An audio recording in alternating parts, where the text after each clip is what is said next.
A felicidade dos gregos é essa, um instante de vida que vale por ele mesmo. É fácil dar exemplo do que a felicidade não é. Eu fui jantar na casa de um amigo domingo, e o filho dele estava estudando matemática. E eu perguntei para o menino, pô, cara, estudando matemática domingo? E ele podia ter dito, tio, olha que tesão de equações. Quanto mais embaçada, melhor. Isso aqui é do caralho resolver. Eu sempre resolvo 50 antes de dormir.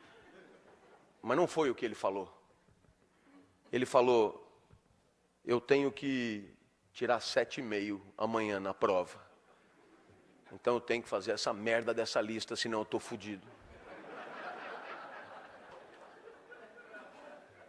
E aí você podia pensar, se ele vendeu domingo por causa de segunda na prova, ele vai exultar, ele vai delirar na prova.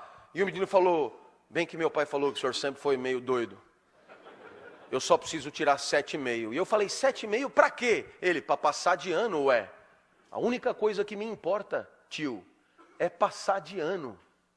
E quando o ano que vem chegar, o menino dirá a mesma coisa, passar de ano. Essa é a escola da tristeza, em que você fica ali esperando o ano que vem chegar, esperando o ano acabar, esperando a vida acabar. A escola da tristeza é ótima, na verdade, porque ela prepara o profissional. Ela prepara o profissional para viver o trabalho da tristeza. Aquele que você espera 30 dias por causa do 5º dia útil. Aquele que você vende a vida por causa do salário. A escola da tristeza é a melhor preparação para a vida triste. A felicidade é um instante de vida que vale por si só. Até os 13 anos eu vivi muito mal. Eu era um CDF ortodoxo, hoje chama de nerd. Tirava 10 em tudo, mas não vibrava com nada. Meu pai tentava, me levava no Morumbi para ver jogo. E ele tinha que me avisar que foi gol. E aí eu vibrava para ele não ficar chateado. E ele, dos caras, caralho, cala a boca que nós vamos apanhar. Meu pai também me levava em escola de arte, né? Argila, pintura, guache, origami. Origami é o pior de todos. Uma folhinha de papel, 600 dobras na ordem certa. E aí tem um passarinho que você chucha no rabo, ele abana os dados. Se você errou uma dobra, fudeu o passarinho. E eles ainda chamam de passarinho da felicidade. A mulher chamou meu pai com uma semana e disse, olha, com seu filho aqui são 4 tipos de aluno. Super talentosos, que adoram isso aqui, outros que não têm tanto talento, mas também adoram isso aqui, outros que não têm talento nenhum, mas estão aí se divertindo, e o seu filho, ele não é daqui, pode levar ele embora. Aos 13 anos, o professor de geografia entrou, disse que não ia dar aula. O curso seria só de seminários, e para mim caiu o petróleo. Então, eu me preparei, e chegou o meu dia, subi no palquinho dos jesuítas de São Paulo, olhei para a classe, aquilo estava coalhado de gente. Comigo não tinha bullying, gostavam de mim. Conversar comigo era como ir ao zoológico, uma experiência diferente. Veio gente de outras classes para assistir. Aquilo, gente de pé. E pela primeira vez, ouça-me, pela primeira vez foi legal estar aonde eu estava. Pergunto, é preciso ser filósofo para entender o que os gregos chamavam de felicidade? Eu vou repetir, foi legal estar aonde eu estava. Pela primeira vez em 13 anos. Por quê? Porque até então eu sempre esperava acabar. Esperava a aula acabar, esperava o treino acabar, esperava a aula de arte acabar, esperava... Ali não, eu não queria que acabasse. E para não acabar, eu não começava. E olhava para todos. Esse cara é mais doido do que eu imaginava. O professor se irritou, o senhor engoliu a língua, eu tive que começar. E cheio de entusiasmo, falei tudo o que eu sabia em 15 minutos. E um amigo levantou a mão e disse, professor, deixa ele continuar falando, é tão legal o jeito que ele fala. E o professor disse, ele tem 50 minutos para falar, ele que fale. E a bola veio para mim. A bola do Muricy veio para mim. Quando a bola vem para você, e aí, velhinho, vai viver como? Você é livre, decide. Eu não sabia mais nada para dizer. Se eu fosse respeitar a geografia, eu tinha que dizer, eu não sei mais nada. Mas o meu corpo dizia, 13 anos de uma vida de merda, agora que tá do caralho, não sai daí. Mas eu não tenho mais nada para dizer, inventa qualquer porra, mas não sai daí. Então eu decidi inventar sobre o petróleo. Lembrei do meu pai. Meu pai nunca passou na porta de uma faculdade. Mas o meu pai dizia coisas que depois eu encontrei na mais sofisticada filosofia. Tem um filósofo chamado Nietzsche, que escreveu um livro dificílimo chamado Assim Falava Zaratustra. E o Zaratustra tem uma hora que ele diz mais ou menos assim: leva o tempo que for para perceber qual é a tua praia.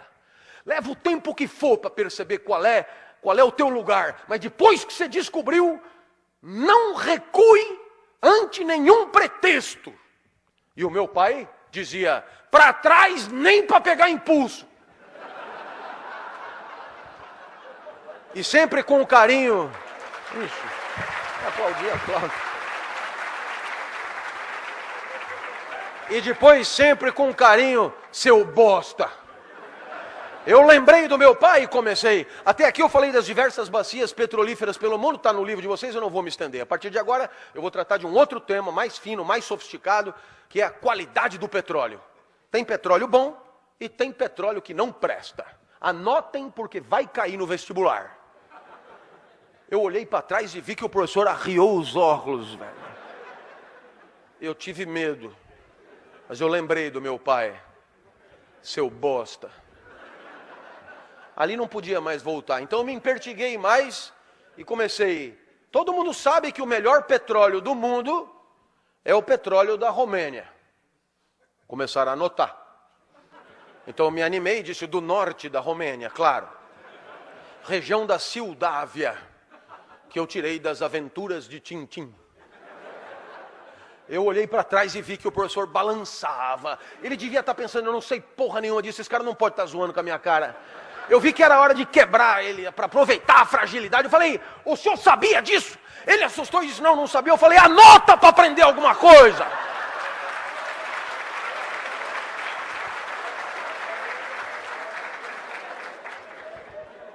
A hora que eu mandei ele anotar as coisas que eu estava inventando, ele não reagiu. Eu falei, esse lugar é do caralho, velho. Eu não precisava me lembrar de nada, eu inventava tudo. A minha aula melhorou demais. Falei de petróleo em Fernando de Noronha, no Bananal, em Madagascar. Foi um show. Terminou a aula, aplausos copiosos. E um menino levantou a mão e disse, professor, eu tenho uma sugestão que eu acho que é de todos. Deixa ele dar todos os seminários. E o professor disse, mas ele só estudou sobre o petróleo. Eu falei, quem falou?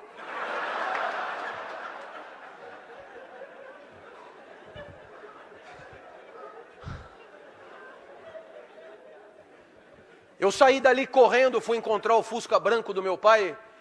E o meu pai me viu correndo pela primeira vez, eu nem andava, eu me arrastava. Ele me viu correndo, o que aconteceu? Eu comecei a contar o que tinha acontecido e meu pai entendeu. A vida tinha valido a pena ser vivida naquele lugar. Um instante de vida que valeu a pena viver ali, dando aula.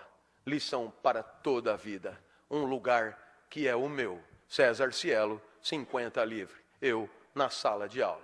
O senhor se acha. Não é uma questão de dar bem aula. Questão de ser feliz dando aula é outra coisa. É quando vale a pena estar ali, mesmo que não tenha salário, mesmo que não tenha aplauso, mesmo que não tenha recompensa, mesmo que não tenha nada, como de fato não tem. O que eu vou fazer se a vida só é boa ali, dando aula, com um monte de gente assistindo?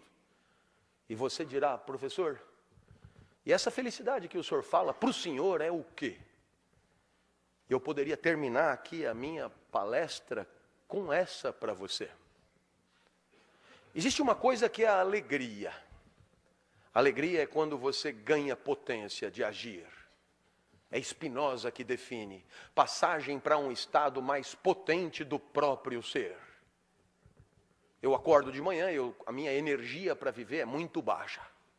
Acordei hoje às 4, por exemplo. Eu sentei na cama e lembrei.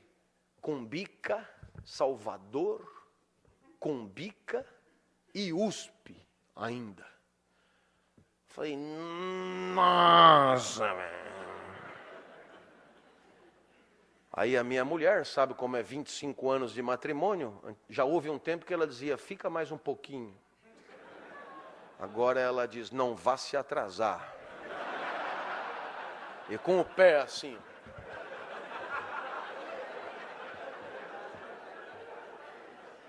Fui no banheiro, tomei banho, melhorei um pouco, tomei um café, melhorei um pouco, saí, melhorei um pouco. E normalmente eu vou para a USP, quando eu chego na USP, eu adoro. Começa a chegar os alunos, eu adoro os alunos. E aí eu começo a dar aula e eu adoro a minha aula. Eu lamento te dizer isso. Parece um pouco arrogante, mas o que eu vou fazer? Eu adoro o meu jeito de falar.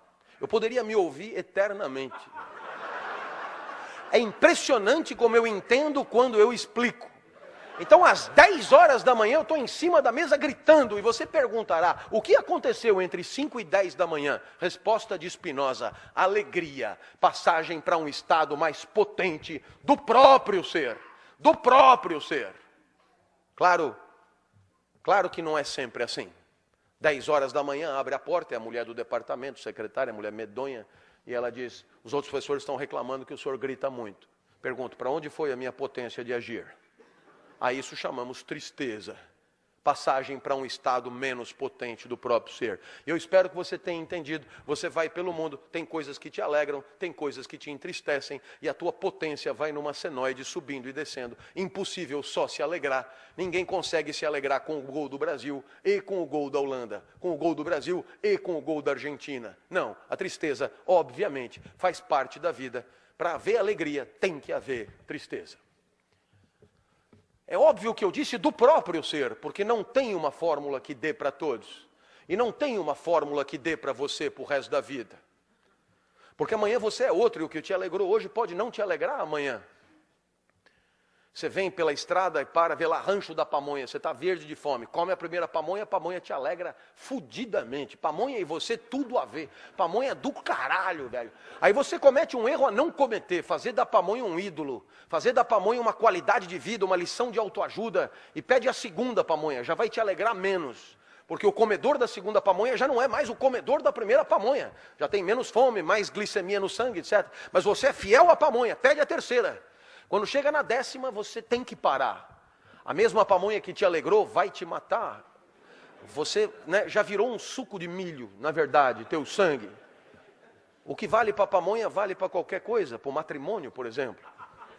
Quase sempre a lua de mel é a primeira pamonha. Depois de 5 anos você não aguenta mais comer pamonha. Aí você começa a querer comer um curauzinho. Mas se você achar que o curauzinho é a solução, tem dia que o curauzinho não está bom. Talvez por isso a vida que vale a pena seja essa. Uma felicidade assim. Um instante de vida que você gostaria que durasse um pouco mais. Um instante de vida que você gostaria que não acabasse logo. Um instante de vida que você gostaria de repetir. Professor, o que um instante de vida tem que ter para ser feliz? Isso que eu estou te dizendo. E quem é que fala isso? Eu. Dessa vez não é nem Platão, nem Aristóteles, nem Nietzsche, nem Rousseau, sou eu. E o senhor quem é? Clóvis, muito prazer. É que eu não morri ainda, não virei clássico. Mas ainda assim, eu tenho o meu palpite para te dar. Se você quer saber se aquele instante está valendo a pena, pergunte-se se você gostaria que ele durasse um pouco mais. A vida é boa quando você torce para ela não acabar. Perceba que a maior parte do tempo a gente torce para acabar. Torce para o dia acabar, para poder chegar em casa, torce para a semana acabar, por causa do final de semana, torce para o mês acabar, por causa do 5º dia útil, torce para o ano acabar, por causa das festas e das férias. E sem perceber, a gente está torcendo para a vida passar rápido. A felicidade é o contrário disso. A felicidade é quando você gostaria que não passasse, é quando você lamenta o final do dia. É quando você lamenta o final de alguma coisa que você está fazendo. Como num filme argentino, você até esqueceu que está no cinema, e só se lembra que está no cinema quando o filme acaba, e você lamenta muito de tão bom que era o filme, de tão feliz que você foi. Não era outra a pretensão para esse nosso encontro. Que pelo menos por um segundo eu tenha te surpreendido. Que pelo menos por um segundo, 10 minutos tenham passado e você não tenha se dado conta. Que pelo menos por um segundo você não tenha percebido que está tendo uma aula de filosofia há exatamente 1 hora. Que pelo menos por um segundo você tenha pensado em repetir isso. Torcido para durar um pouco mais, me mostrado para alguém que você ama na internet, ser meu aluno ou pelo menos me dar um abraço no final da palestra. E se alguma dessas coisas aconteceu, é porque você foi feliz por um segundo. E agora você já sabe o caminho. A vida vale a pena quando você torce para ela não acabar.